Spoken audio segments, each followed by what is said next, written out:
عورت کے جذبات ہوتے ہیں، اس کا ایک اپنا زندگی میں اس کی کچھ خواہشات ہوتی ہیں. آپ کیا اس بات کو معمولی سمجھتے ہیں کہ نبی پاک صلی اللہ علیہ وسلم نماز کے لیے کھڑے ہوں رات کو تو حضور حضرت عائشہ صدیقہ سے فرمائیں کہ اگر تو کہے تو میں نماز پڑھ لوں، اس لیے کہ وقت تیرا ہے.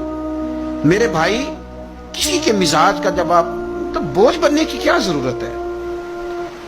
آپ سمجھ لیں، مزاج کو سمجھ لیں اور کوشش کریں کہ فروغ محبت ہو، عداوت نہ ہو. یہ جو ہمارے پاس موقع آتے ہیں نا، عید کے اور حج کے، قربانی کے، رمضان کے، یہ سارے موقع دراصل اللہ نے دیے ہیں کہ آپس میں محبتیں تقسیم کرو.